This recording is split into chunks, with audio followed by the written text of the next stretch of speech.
Ooh, I messed that one up, didn't I? Oh. Welcome in, everybody. My name is Mr. Merca, the Bearded Truth, Jason Lyon. Thank you guys for coming in tonight, spending your time with me. Friday nights are always a good time. I'm always excited to share this time with you guys as we peruse through the news of the week, cover the politics, the social issues, and everything else that's been going on, and try to reel people in and bring them back to good, sane ground on the terms that the individual is what's important. I want to first give a couple quick shout outs. Thank you guys all for everyone who's come throughout the weeks, throughout the time, and certainly for tonight to the show. Your support is always appreciated. Your likes, your retweets, your shares. Those are all so impactful and so helpful. So thank you. Thank you so much for those. Big thanks to Muddy Waters Media for giving me a platform to come out here to talk to you guys about my views, my stances, and my opinions on things. So thank you to Muddy Waters Media for that. And if you guys want to tune in to us across all of our platforms, across everywhere that we are, you can find us on YouTube, on Facebook, on Twitter, and of course on Periscope, where we do our live streams throughout the week. My shows being on Mondays and Friday nights around 7 p.m. Eastern. You can also find us on your favorite podcast app. You can find us on any of them. If you want to find our favorite one to have our information released on, go check out Anchor FM, because Anchor FM is one of those platforms that really does help out everyone who makes and provides content. So they're a big help, and so thank you to the people out there at Anchor FM, and for those of you who tune into Anchor FM. It's always a fantastic time. Seeing our stuff on there and being able to see all the numbers and the growth that we've been going through. So thank you to all the platforms, to all the people, and of course, Muddy Waters Media. You guys are all such great beings, such great entities. And so thank you all.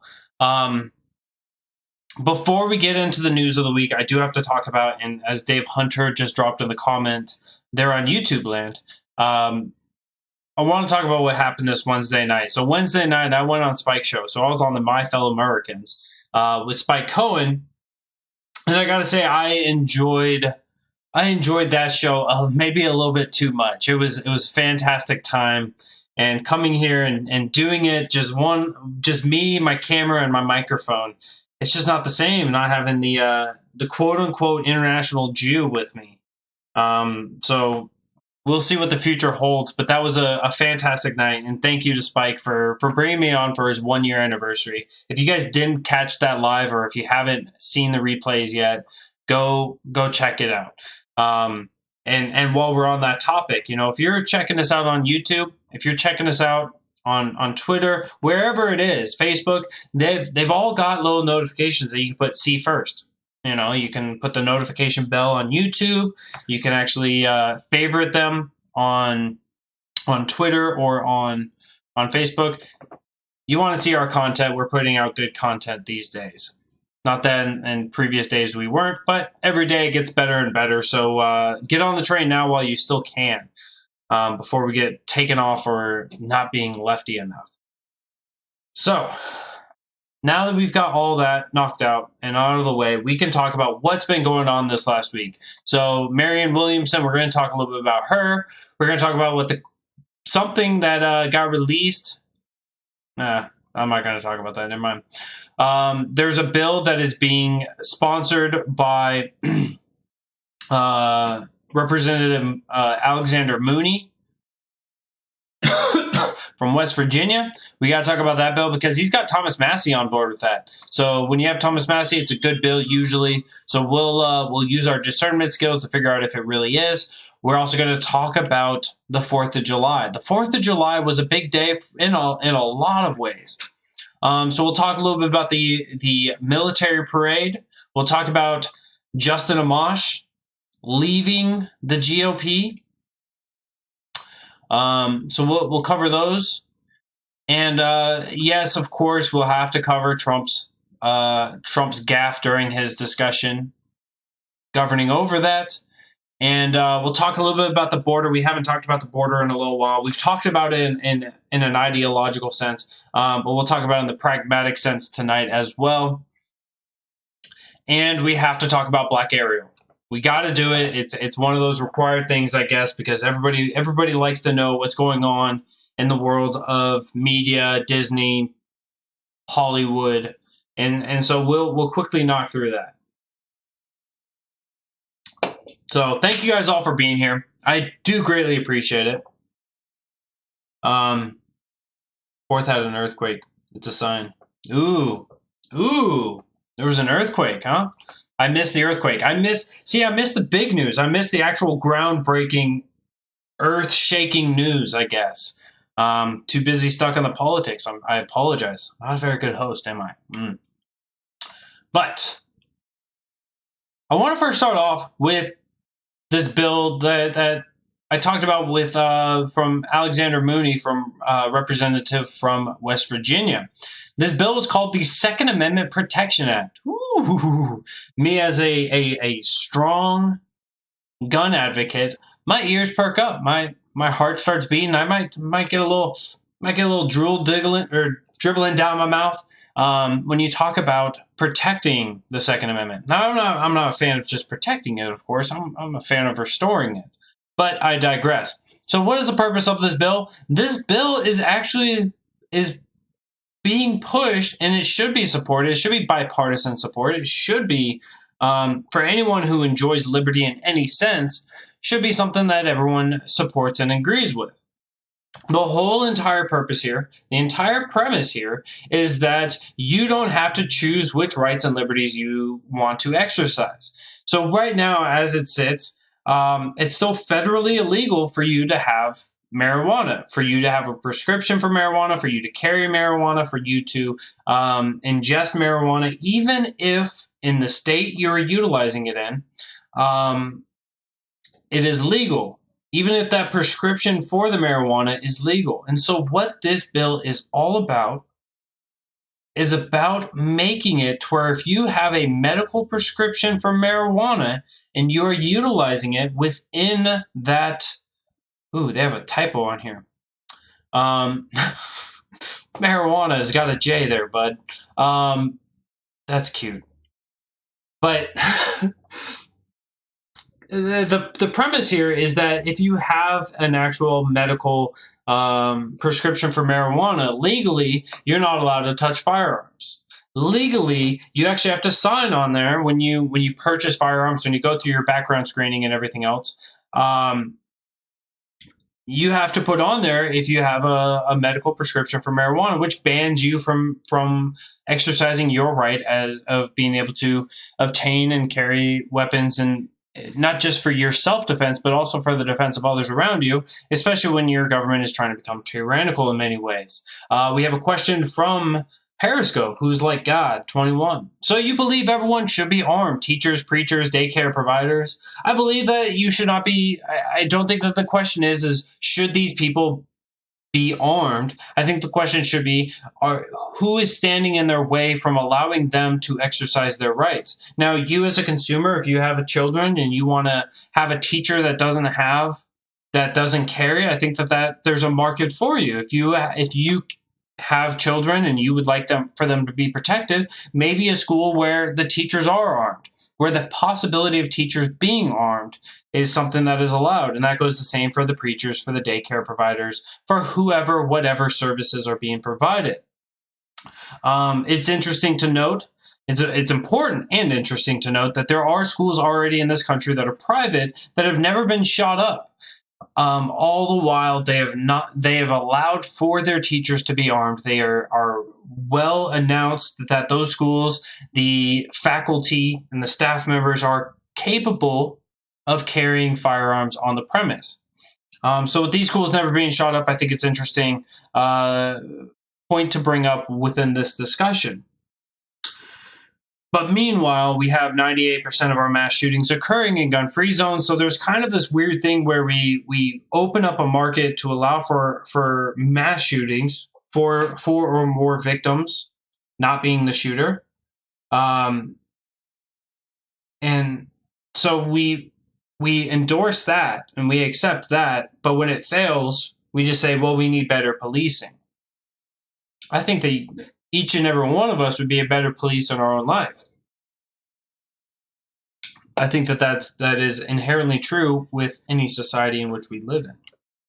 Right? You can disagree with the way that people live, but as long as you're not infringing upon others and you're using them for defensive purposes, there's no wrong with that. So this bill, I do 100% agree with it, because you should never be in a position where you have to decide on which rights you want to live or utilize or exercise, right? Imagine if when you were born, you were given a checklist. Do you want your freedom of speech? Yes. All right. Well, you just lost your gun rights. All right, I want my gun rights. I want to be able to protect myself. Well, then you can't speak. Or I want to be able to speak and I want my guns. All right, well, then now you don't have your Fourth Amendment, right? Your right to privacy. If we just sit there if the government just sits there and decides that, hey, look, there's a medicinal purpose. You got prescribed this drug in order to help yourself and cope with different things. Some of these things don't even have affiliation with violence or aggression or anything else, right? You have glaucoma. Sorry, sir, you can't have a gun, right?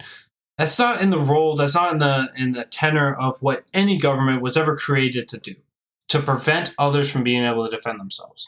Government's there to protect you, to help protect you, to allocate personnel in a way that will protect you and your rights in your life.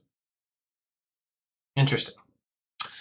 Follow-up question. So you think the weapons the common citizens have can match the government's weapons? I do not believe that our weapons would match what the government has. I do not believe that in any sense. I would like for a restoration of the Second Amendment, with the tenor of the Second Amendment being that the general populace, the regular people, the regulated militia, which just means the regular militia, in the context of when they wrote those words, should have the armament, should have the firearm, should have whatever it is that the military utilizes. So in that effect, I don't believe that we have the same effects. I think that we can certainly stand a strong fight, much like what we saw. Blanking on the name right now. There was the standoff 10 years ago, and the standoff was nonviolent, but because the helicopters that came in and the military and everyone who came in, but there was a standoff because the people were there and armed and there were many people there. There was not a single drop of blood shed and people were able to protect themselves. Chris Reynolds, attorney at law, asks, if we did have to choose, what rights are most important? Can you rank a few? I think that really the right to self-defense, I would say, is the most important one, because you can actually defend your remaining rights there. Your freedom of movement, your freedom of expression, your freedom of religion. So I would put on the top your freedom of self-defense. If you're able to defend yourself, you can defend your own right to privacy. You can defend your right to say whatever you want, to practice whatever you want. I would put that one up at the very top. The ability to defend yourself, your life, your liberty, your property, whatever it is, that would be up a top tier. Behind that, I would put the freedom of expression. Right? Expression, I would say that expression coincides with freedom of speech as well as freedom of religion, because in essence, if you look at religion from the outside, not into the intricacies of it, that is kind of why the First Amendment has the freedom of religion, the freedom of association, the freedom of the press, and the freedom of speech.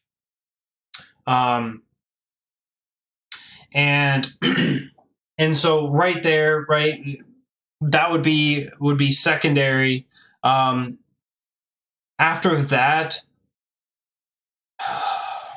I'm just going to be utilizing the Bill of Rights, the original 10 amendments to the Constitution. I'm going to be going off of those because we can talk about other rights, such as the right to be able to ingest whatever you want, right? Owning your property and being able to do with your property as you see fit.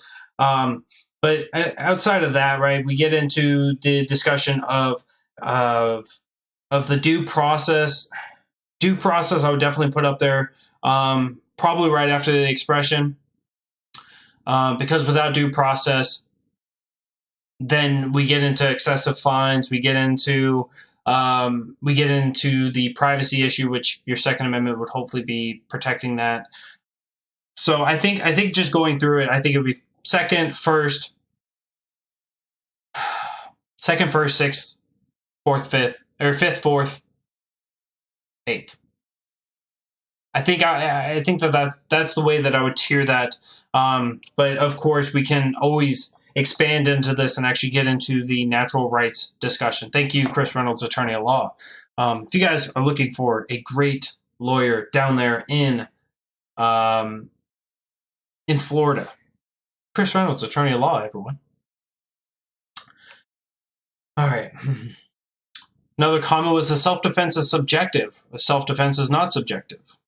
If you feel there's an imminent threat to your life, your liberty, your pursuit of happiness, your property, others can say you are not threatened, but if you're defending yourself, it's not really that subjective.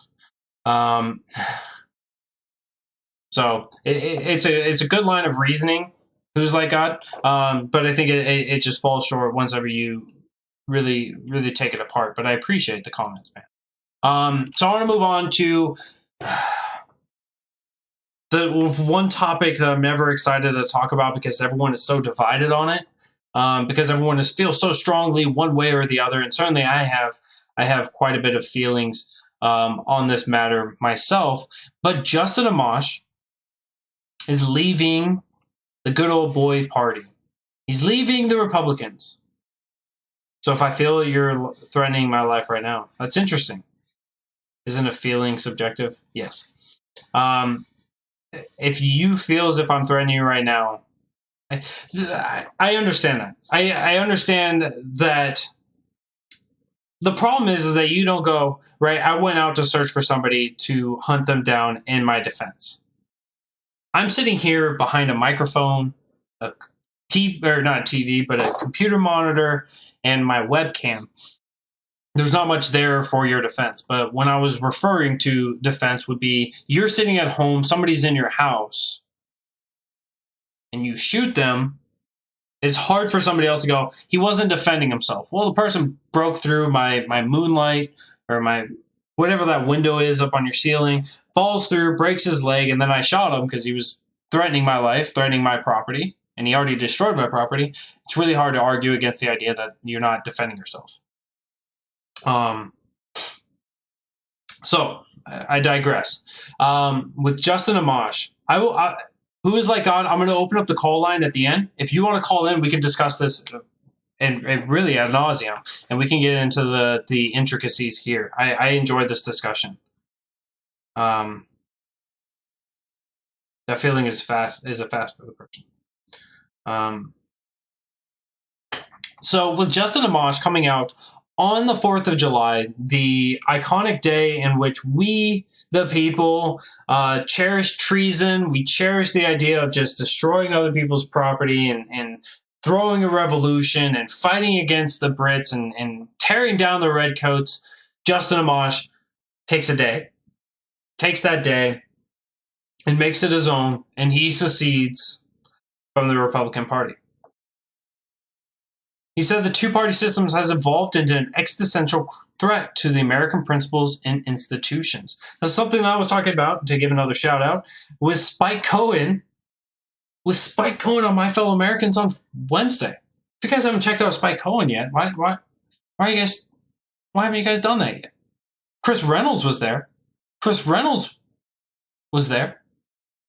He could make it. He's busy. He's attorney at law. He's saving the day, right?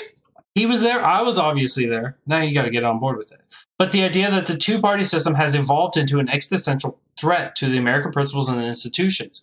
The two parties are becoming synonymous with one another. They're working against your values. They're working against you, the individual. They're battling it out to figure out which ways that they can grow the government. Not in which ways they can provide you with more freedom, not ways in which they can abide by the Constitution, but just ways that they can find ways of infringing upon you. So as he leaves, He wrote a long op-ed essay in the Washington Post. And by long, I mean it was like 2-3 minutes to read. And he didn't mention Mr. Trump by name, but he's said that I've become disenchanted with party politics and frightened by what I see from it. The two-party system has evolved into an existential threat to American principles and institutions. 3 hours after it was published, Mr. Trump responded with a personal attack, calling him one of the dumbest and most disloyal men in Congress. The tweet reads as such: "Great news for the Republican Party, as one of the dumbest and most disloyal men in Congress is quitting the party. No collusion, no obstruction." Ooh, he's still stuck on that. Knew he couldn't get the nomination to run again in the great state of Michigan, already being challenged for his seat. A total loser. Well, Mr. Trump, I do have to point out to you, as members of Congress, there's a couple ways that we can measure them. We can measure them by the ways in which they fall into the idolatry of their party, the ways of how partisan their partisanshipping goes, and the ways that they vote and the ways that they structure. Or we can look at them in the guise of, here's what you're allowed to do within the confinements of the Constitution. Here's what Congress is allowed to do, what they're not allowed to do, and are you going to abide by that? And then on their votes alone, we can measure those. And there's plenty of conservative think tanks, plenty of constitutional think tanks, plenty of just think tanks out there that are measuring these individuals. Now, to call Justin Amash one of the dumbest and most disloyal men in Congress, I think is not only a strong, disgusting lie, but it truly shows the ways that even President Trump has become enchanted with the Republican Party. He is more worried about getting people out of the party that disagree with him than being able to have cordial conversation with people, than being able to sit down and take on his critics face to face. Instead, what he does is he utilizes the party, something that he was so proud of, and the voters were so proud of it, that he was not a part of the Republican Party, that he was coming in as a big outsider, that he was coming in, he was not molded, he wasn't controlled, he wasn't corrupt, he was just coming in, and he was coming in on the Republican Party to win and to fight for you, the American people. Despite Justin Amash being in for only a couple of terms, that's exactly what he was doing. He came in and he fought for you and I. He came in with a 91% conservative rating, higher than any of the people sitting down, licking the boots of Trump, gagging on Trump, and pulling out the most ornate and intricate theater that you could possibly put on in order to show that they are not anti-Trump. Lindsey Graham comes to mind. Now let's get Lindsey Graham out of there for sure, but Justin Amash was never that. And just because you may disagree with him on his take on the Mueller report, but look at the rest of his entire time in office. Look at his votes. Look at the way that he structured himself. Look at the way that he explained why he voted the way he was. To call this man dumb or disloyal is to question. I want to question that disloyal part. Who was he disloyal to? He was disloyal to the party. He was disloyal to Trump. Not really that bad. I really don't care if you're disloyal to the party. The Republican Party is not in my interest. Disloyal to Trump. Trump has acted and aggressed against my rights, my freedoms, and my liberties. He's aggressed against yours as well. Whether you want to agree with it or not is really, that's not important. So you have one guy fighting for you, and you have another guy calling him dumb and disloyal. Good job, Trump. Really portraying yourself in a positive light. So with that, the question becomes, what is Justin Amash doing? And I talked about this when when Justin Amash was talking about the Mueller report and was saying, look, there may be obstruction of justice there. I'm not saying that he that he actually colluded, but I'm saying that there is a potential there. We had covered that and we went into it quite a bit. And I had said that Justin Amash is going through political suicide. So what should Justin Amash do from here on out? Well, Justin Amash should use his insider information, right? He's got the inside baseball stuff for us. Use that. Take that to the Libertarian Party. Take that to another party. Take that to another group. Take that to the Tea Party. Take that to somebody. Don't put it to waste. Take it somewhere. Teach people. Raise people up. And help actually make a movement where we're fighting against this. But he doesn't need to be the front runner. If he runs as the front runner, he's not going to get the votes. So he needs to fall back behind the curtain and help move the chess pieces. If he can do that, he can be effective and he can still move on and he can still be cherished and loved. But if he does what many are expecting him to do, and that is to run for presidency within the Libertarian Party, he will be turned away. The Libertarian Party is not a constitutional party. They care not for what the Constitution says because in many ways, they really abide by the Lysander Spooner quote. Whether the Constitution be one thing or another, it is either allowed for the government that we have, or it was unfit to stop it. In either case, it is unfit to exist. And so he won't move mountains within the Libertarian Party. He won't get people to vote for him. There'd be some, but there'd be a great divide. He may even get noted. But I think that Kim Ruff and John Phillips maybe pulling more populists, maybe pulling more libertarians their way, and they may be the ones to get the nominee. Sure, there's a lot more insight stuff that's going on there, but Justin Amash would do well to not be on the ticket, but to help those coming onto the ticket. So hopefully you guys can accept, we don't have to agree on Justin Amash. We don't have to agree on his stances. We don't have to agree on his Mueller report. We don't have to agree on a lot of that stuff. But Trump punching a guy, kicking a guy, and doing what he's doing, sure, that's Trump. Can you hold him accountable for it? I would like to see that. Especially when the reason why we loved him, and I say we as in the Trump base, why a lot of people who supported Trump supported him because he came in. Honestly, he doesn't sound that educated when he talks. He talks in very simple terms. He says he relies on his gut feelings. He does a lot of the things that he just accused Justin Amash for.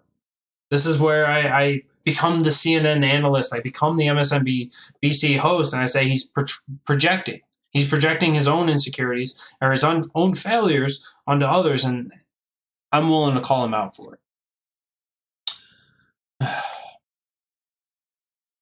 While we're talking about the 4th of July, while we're talking about all of that, the issue of the parade, those of you who know me know my stance already.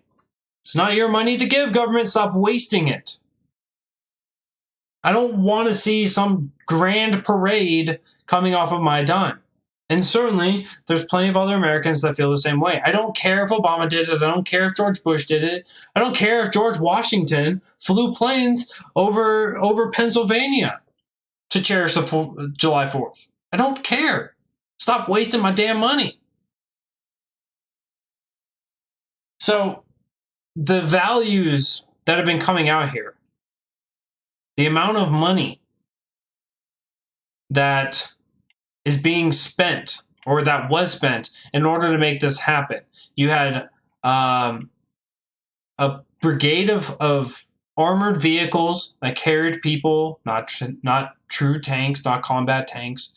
You had Air Force One flying over. You had the Blue Angels, all right, from the Navy. You had plenty of different people flying over it. You had a lot of higher-ups coming in from around the country. You had so many people getting involved and interacting here. You had about 800 to 900 military personnel walking within the ranks, within the parade. You had another almost 1,000 people that from the National Guard coming in, protecting and lining up and shutting down the streets to make sure that everything was safe and kosher. You had so many different levels of involvement and so much money that was being used. I really wish that President Trump would care about how much money is being spent. But he took the $2.5 million from the National Park Services. He took millions and millions and millions. The numbers are somewhere between 12 and 25 million for projected cost. We will see in the next couple of days when they actually sit down, tally up every gallon of gas and everything that goes on with it to figure out exactly how much it costs. Now, of course, there was a giant showing. There's a lot of people that support this, and could we have tapped them? Could we have, had a cover charge and said, "Hey, look, you want to come to this parade? Throw us in $10. Throw us in $20. Have it be for the people that want to see this thing, right? Run the government more like a GoFundMe. Run the government exactly like a GoFundMe. Government wants to give you healthcare. I'm throwing in $100. I'm throwing in $1,000. I'm throwing in $10 million because I'm a millionaire that believes the government's better at providing things than what the market could." Let that be the way that these things get structured and handled.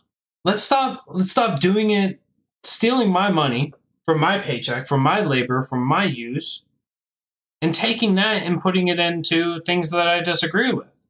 I agree with the idea of being patriotic. I agree with the idea of loving one country and loving the history, which is why I talk to you guys about it so often. I'm right there with you on that. But the idea that we need to go and pat ourselves on the back with a giant showing, because if we don't pat ourselves on the back, who will? Who needs a pat on the back? Be great.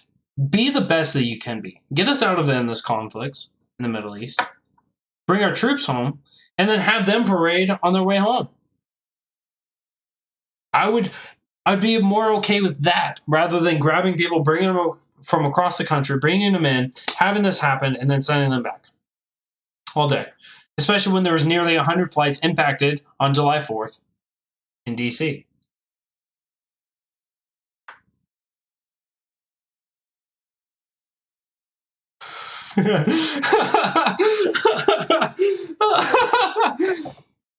I have to read this comment for you guys just in case you guys are listening to this on the audio file on the podcast. Chris Reynolds, attorney at law, says, "Sorry for the awful spelling. I promise I'm not typing on my phone while driving. I'm a personal injury attorney. Stop judging me, Jason."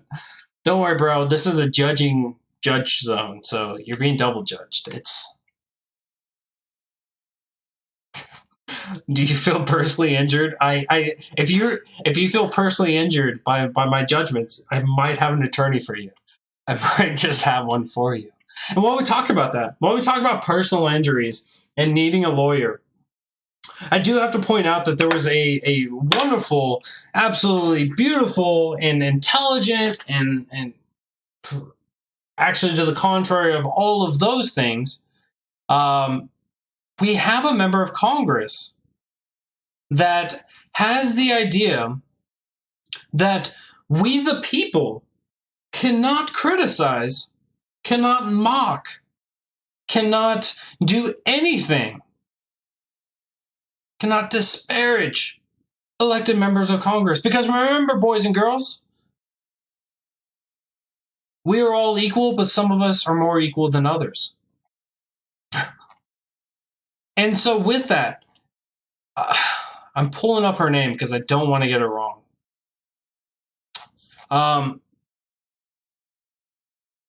Yep.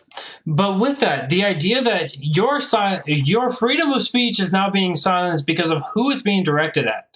It'd be one thing if Representative Frederica Wilson was demanding that if anyone mocked, we can have a more intelligent discussion. But it's just those who mock Congress online. So the woman who failed to wear an actual pussy hat but instead will wear a pink cowboy hat, the dolt that believes that you cannot mock members of Congress online because her party mocks itself and we just call it out for what it is. this woman believes that you do not have the freedom of speech to be able to mock others if they've been elected. So if you get the popular vote, if you are the prom king or queen, all must bow and your tongues must be bitten. I don't know. I can. This is why I have a Second Amendment, boys and girls. This is why. Because as soon as I get prosecuted for calling her adult, for calling her uneducated, for calling her out for violating her oath of when she's supposed to be defending the Constitution and not acting in contrast to it, if I get prosecuted for that, people are not going to be very happy. I want to digress into something a little bit happier, a little bit more joy, something that will spark joy, and you don't want to throw it away. Marianne Williamson is going to be making it to the second round of the Democratic debates right now. Right now, she's polling high enough. Right now, she's pulled in enough money. Right now, she has the donations to make her into the next round. I cannot wait to see the monologue of her to Donald Trump. Forget the other challengers. She's already at the next stage. She's already off in space on the space station, battling it out with the Space Force against President Trump. She's way out there, right? So Marianne Williamson, she's got the donations, she's got the support, and she's going to be making it out there. So at the end of July this month, at the end of this month, there we go, we will be seeing the next set of debates. There is she's one of the 14 who have already qualified. And so that means that we've got 6 people that are currently not making it. That includes former Maryland Representative John Delaney, Colorado Governor John Hickenlooper, and the good old commie-supporting Che Guevara, quoting Bill de Blasio. Not making it so far. Don't call her adult, say she's exhibiting the behaviors of adult. Ooh.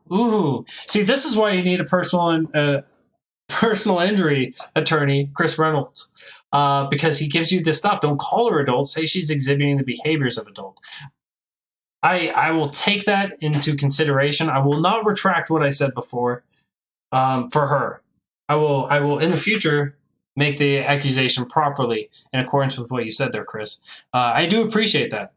Don't send me a bill. And if you're going to send me a bill for that, I'll just say your name a bunch more times over. We'll get that covered real quick.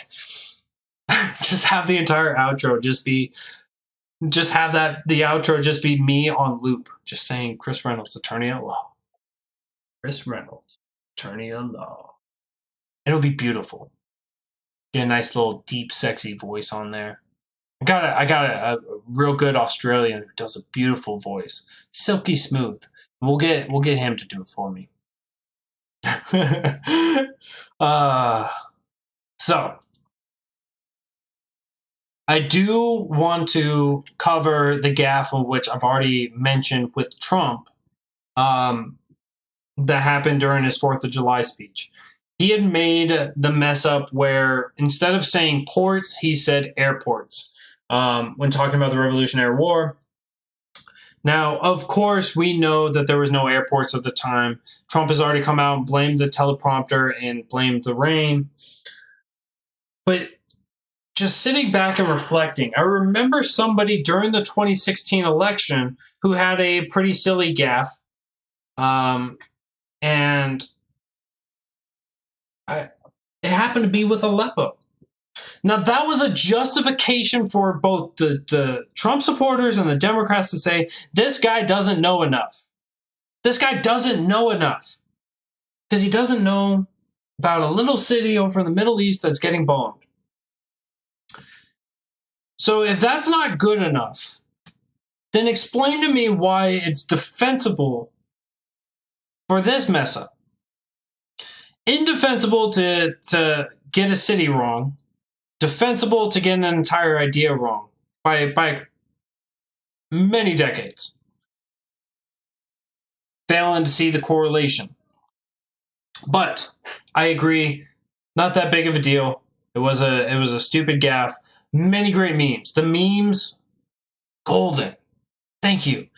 All of you who make great memes, I think that should I become the president of the United States at any time, I will just have everybody be lined up to make golden memes that go viral, and you'll get a Medal of Honor, and you'll get a Medal of Honor, and you'll get a Medal of Honor, and that's going to be basically my presidency. You don't have to worry about me signing FISA 702 documents.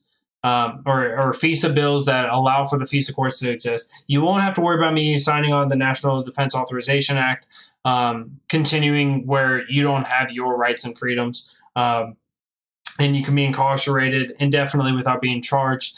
You won't have to worry about me signing the Patriot Act, where we can actually go in and ruin your sovereignty and have the NSA. You don't have to worry about any of those things. You'll just see a bunch of people getting a bunch of honors for making great memes, doing the world a good service. Thank you for that. Now the topic that I hate talking about. Why do I hate talking about it? It's the border. It's the border. Who likes talking about the border? Nobody really likes talking about the border, because it's just, let me set the stage for you. You have one party that says there's a crisis. You have another party that says there's no crisis. And then an election happens, and then now the other side says, hey, there's a crisis. There's a crisis. And they're like, the part that you're saying is a crisis is not a crisis. There's this other crisis still. And so you have both of these sides going, crisis! And that's it. That's it. Neither one has realized, hey, we can actually do something about this. Neither one goes, all right, can we stop being ridiculous? Can we have some rationale, some sanity about ourselves? No. Never acceptable. So Alexandria Ocasio-Cortez flies down to the southern border. Believe that she went down into Arizona. And while she was there, she made a lot of accusations, saying that the inmates, sorry, not the inmates, those that are detained. Wow, that was a Freudian slip if I ever heard of one.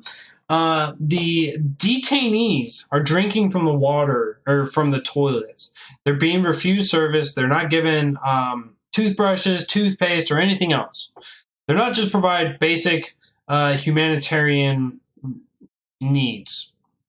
And not to mention, on top of that, they're extremely crowded. So they took a bunch of pictures that were illegal, and they distributed those out, and so they did their due diligence. I have no problem with the sharing of the pictures illegally. I have no problem with that. I believe in the free press. I believe in the First Amendment. I'm not going to hold that against them. I think that these messages need to be heard out, and they need to be handled. I believe in transparency. So bravo to AOC.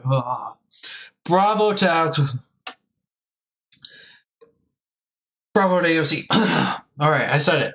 Bravo to AOC on trying to release some of that information. Now, the problem is that a lot of these things are being challenged to their validity. So the pictures we have, really no way of disputing those. But that raises a concern. If there's so many people there in these facilities, in these holding tanks, if we have so many people there, what could we be doing in order to increase the size, handle or process these people more efficiently, more quickly? What can we do? Rather than just grandstand and say, let everyone through. Let's remove Section 1325, which is what Julian Castro was talking about from the Democratic debates. Let's just remove that and allow illegal immigration to be legal. All right? So we're not going to solve the problem. We're just going to allow it to happen. There's so many things that they could be doing down there, and instead it's just grandstanding and saying the other side is horrible because they don't agree with us. Now, if you have an overcrowding situation, that means that your supplies are going to be running out quicker. That means that you're not going to have as many toothbrushes for everybody. You're not going to have as much clothes. You're not going to have as much victuals or whatever it is. And so those have got to get replenished. Those have got to get restored. Democrats just recently voted against the idea of increasing the amount of money going down there. So even within the statist realm of things, even within the ways that the Democrats believe the state should be working, they're standing against that. Republicans actually voted for that, but the whole situation just is brutal. It's just disgusting. Now, there was an ICE agent. What was his name? Chief Patrol Agent of Tucson Sector, Roy Villarreal. He went through and he actually showed how the normal process is. And so it's interesting. He came out with this video on Wednesday and actually showed how the sinks and the toilets that are in conjunction with one another, how those function, how the water's safe and it's clean. And he had some transparency there. So it's really difficult to know which way to believe on this. I think that the overcrowding issue is seriously an issue. So we have to figure out how we can get the government to be more effective and more efficient. I don't know how that happens. We haven't had it in the years of our country, and I don't see other countries doing the same. But we need to find that issue. We need to solve that issue, and we need to figure out the solution or the resolution in order to reduce the incentive for people to come here illegally. If people come here for to become an economic migrant, to come here to work, to provide for their families, to provide for themselves, to live the American dream, and to not infringe upon others, it's really difficult to have a good, sound argument against that. So let's remove the negative things. We did cover this at great length on Wednesday's show. Once again, with Spike Cohen, My Fellow Americans. What a fantastic night that was. So go check that out. Go pick up the podcast. Go listen in to that show, because that was a hell of a lot of fun. We were planning for a show for an hour, and we got to 2.5 hours. Great information in there. Great libertarian philosophical ideas. As well as some good humor, right? I got to bag on some people for having trash beards. So go check that out, and we go much deeper with the immigration problem and ideas there. So that would be a good one for you guys all to check out. Now, I've got the phone line up. If you guys do want to call in, I do have that up there. The phone number is 802-671-5328. Feel free to call in. It's nice. I finally got that memorized. But with that, I have one more thing that I wanted to cover with you guys. It's on the tip of my tongue, and it'll be there soon.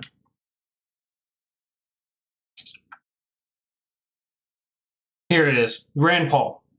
Rand Paul, the man from Kentucky, the good senator that everybody loves to hate. Everybody loves to hate. He calls out the Republicans. Now, if you guys have been here for a while, you guys know that I am pro-life. I believe in the sanctity of life. I believe in the protection therein. But we will cover the story in one moment.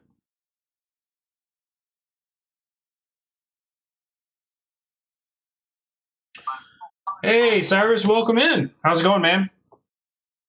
Hey, not too bad. He told me to call last time, so I figured I would. All right, man. What's on your mind? Not a whole lot. So I was going to make one comment on what you were just saying. Go ahead. In return, in terms of AOC and her photos. I worked in a lot of prisons, when I was up in New York with Siemens. Mm-hmm. If I could have, in fact, found a way to sneak my cell phone into the prison, which would have been a very bad idea because I would have gotten fired from my job virtually immediately. But anyway, Certainly. If I could have snuck my phone into the prisons, it would have been very easy for me to take a bunch of pictures that basically showed, in other words, if I had an agenda, I could have taken pictures that showed white prisoners just sitting down, enjoying effectively a coffee and reading a book, while black prisoners all of them were being put to slave labor effectively. Yeah, you definitely could have been very, very picky on how you got things shot. Yeah, you're absolutely right. Yes, it's very easy. I could have taken prisoners of people when they're in the Sally Port. They get out the van and they get into the Sally Port. Oh, it's a madhouse. It's an absolute madhouse. You know? Mm-hmm. So, I personally, and I'll get out there, that's what I wanted to say, but me personally, when I see all this stuff, just reminds me of the experience that I had with all that in addition. Yeah. No, Can we really trust anybody on either side of the? I mean, I saw and I actually shared it, so maybe I'm guilty here, but I saw the response of the Border Patrol agent.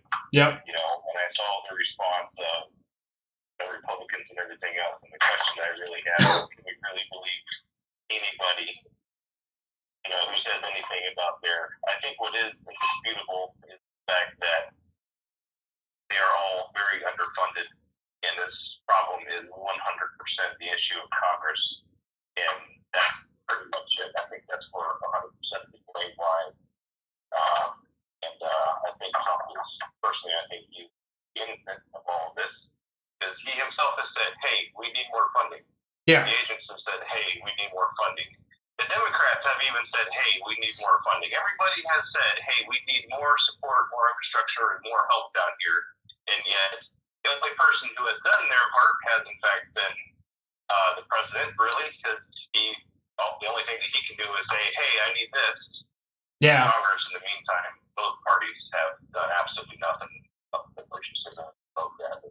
Well, he does have some of that discretional spending that he loves to not utilize in the ways of things that he can use for political expedience or for political gain, like what we're seeing here, where he used some of that political or his discretionary money to fund part of the wall, but he didn't use any of it on this situation. So I mean, very, very close and similar situations where he may have been able to allocate some of it there. Yeah, and I suppose in a way it would kind of be like, if you and me and a bunch of people were going to a 4th of July party. We were all supposed to pitch in, a certain amount of money, and I was like, and the only thing that I brought was beer. So we really needed chairs and a tent and a truck to sit on and everything else. I suppose I could have spent the money on a chair and a tent, but I could be like, hey, I brought the beer. Like, why is everybody looking at me? At least I brought my part. You know what I'm saying? Like, I suppose from a certain point of view, he could kind of use that type of argument. But you're right. I guess he could have, he could have spent his money on something else. Yep. But at the same time, though, when he gave his money to the wall, how big of an issue was this at that point in time? Yeah, it certainly has grown exponentially even in the last couple of months.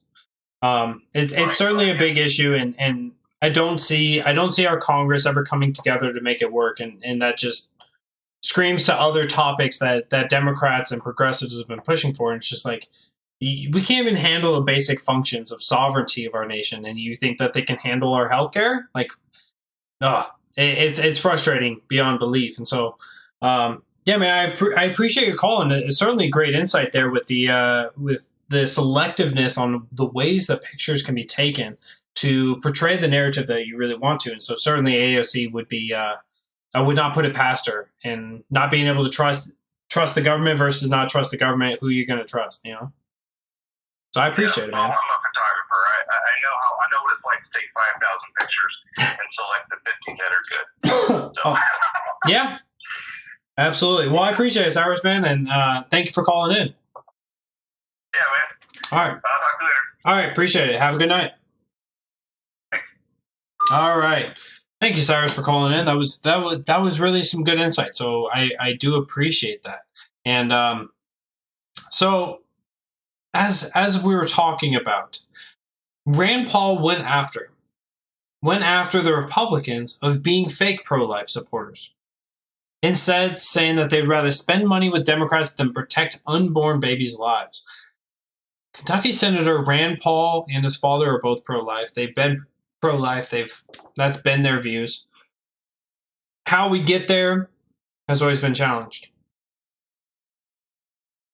And But when you have people that campaign frequently, and I see this in my state, I see this at the federal level, where you have Republicans that come out there, and even one Republican was destroying his opponent on this topic, and by pointing out what late term abortion was, by pointing out what abortions and how they happen. Donald Trump even did that. But yet Donald Trump still stands there and still supports Planned Parenthood. He still funds it. He still signs on to those things. Sure, he doesn't have the line item veto anymore. That's something that's been passed or been long gone since before he came into office. But he could just outright veto stuff. So far, the only things that he's vetoed was he vetoed against the condemnation of his national emergency for the border wall. And he also vetoed to keep supporting Saudi Arabia in their pursuance of the Yemeni genocide. So not very good tactics there. So President Trump and all these other fake Republicans, Rand Paul has gone after them. Let me see if I got a good quote here. Senator Paul says that there are Republicans that are more concerned with spending money than protecting the unborn. Speaking one day after President Donald Trump touted anti-abortion measures at a conference, Paul told Road to Majority attendees Thursday many Republicans only pay lip service to pro-life backers. I will tell you that we still lose in the legislation. Sometimes we lose because the people who come to you and give you lip service and say, oh, I'm pro-life, and then they don't seem to vote that way. I'll give you an example. Last year, I tried to attach to a spending bill a prohibition to allow any money spent by Planned Parenthood. You know what? GOP leaders sat me down and with one Republican senator said, we cannot have the vote today. I said, why? He said, we might win. When the political gains are worth more than your political promises, somebody needs to be held accountable. And I know that there's a big controversy, there's a big issue here when it comes to these elected officials, when it comes to representatives, right? Sure, you want them to work with one another and get these bills passed, and you want them to keep functioning, you want the government to stay up, and I'm of course not speaking for myself, but you want these things to continue working and functioning the way that they're quote unquote designed to. But you need people that are going to stand up and say, no, I campaigned on the idea that I'm not going to send a single penny to Planned Parenthood. If the bill has it in there, I'm going to take that stand. Rand Paul has been an ardent defender. He has been left alone on his own little lonely island, standing against the Republican Party, despite the fact that he has an R next to his name. And it's about damn time that we get him some more support there in the Senate. So with 2020 coming up, with the elections coming up, find out who's going to fight with him. Pardon me. Ugh. Pardon me.